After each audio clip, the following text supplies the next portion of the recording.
내 이름은 마에다 바이손, 20살이다. 이 덜 떨어진 자식이!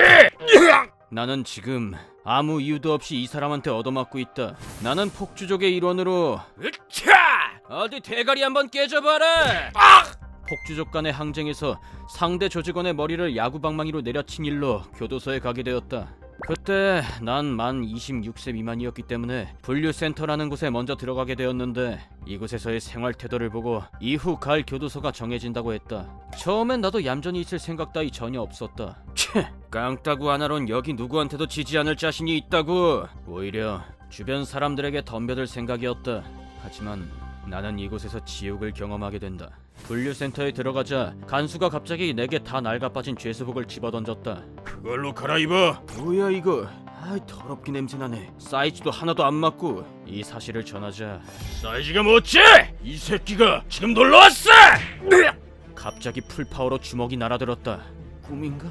그래, 이게 현실일 리가 라고 생각했지만 평소에 간수와 눈이 맞기만 해도 새끼, 누가 눈 맞추래? 거의 2-3m를 날아갈 정도의 파워로 얻어맞아야만 했다. 그리고 순서대로 죄수 번호와 이름을 말하는 시간은 564번 마에다 바이손입니다. 다시 564번 마에다 바이손입니다. 다시! 이 짓을 무려 1시간 동안이나 반복해야 했다. 이게 뭐 하는 건지 정말. 번호랑 이름은 이제 됐고 죄명이 뭐지? 그게 빨리빨리 대답 안 해! 심지어 우물쭈물해도 주먹이 날아들었다. 이 사람은 우릴 사람으로 생각하지 않는 게 분명했다. 넌 개돼지만도 못한 쓰레기다. 거기 똑바로 서 있어. 넌 앞을 볼 자격도 없는 쓰레기라고. 알겠어? 게다가 전체 집합 전까지 약 2시간을 심한 욕설과 함께 벽을 보고 부동 자세로 서 있는 벌을 받기도 했는데, 그러다 아주 조금이라도 움직였다간 이 새끼가!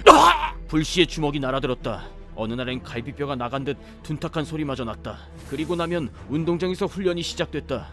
넌 차렷! 다들 눈동자도 움직이지 마라. 정렬한 상태에서도 간수는 감시의 눈을 쉬지 않았고 눈동자를 움직이는 것만으로도 아웃이었다. 일부러 근처를 어슬렁거리는 간수와 눈이 맞기라도 하면 이 새끼가! 이렇게 됐다.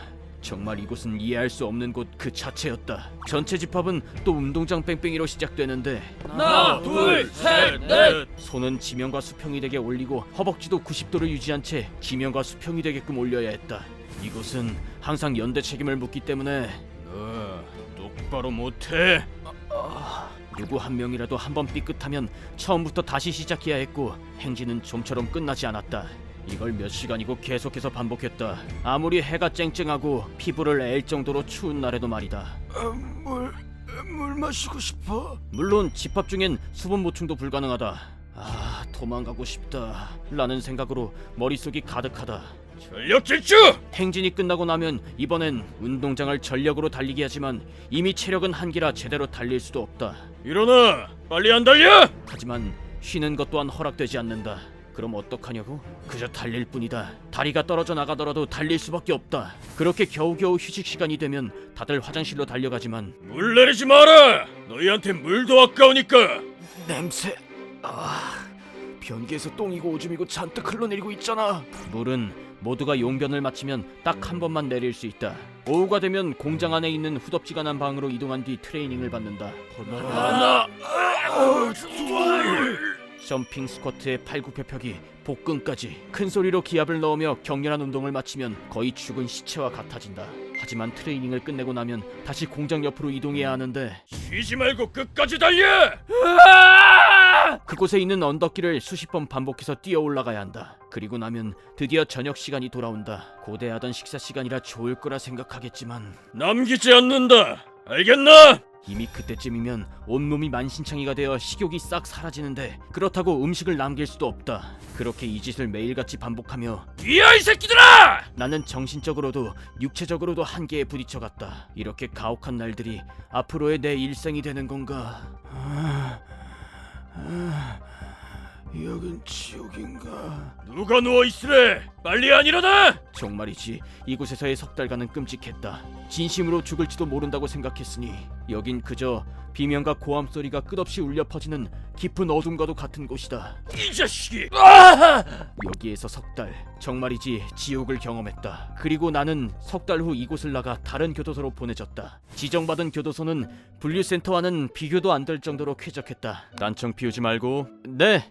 이제 두 번 다시 나쁜 짓은 하지 않을 거다. 두 번 다시 분류센터에 가고 싶지 않으니까 여기에서 제대로 반성하고 빨리 사회로 나가고 싶다. 나는 마음 깊이 그렇게 생각했다. 좋은 아침입니다. 그래, 인사성이 밝군. 그렇게 생각하면 분류센터의 끔찍했던 경험도 다 의미가 있는 것은 아닐까, 그런 생각이 든다. 휴먼버그 대학교에서는 인간이 버그를 일으켜버린 순간의 사건들을 여러분들에게 소개하고 있습니다. 예전 영상들도 꼭 한번 보시기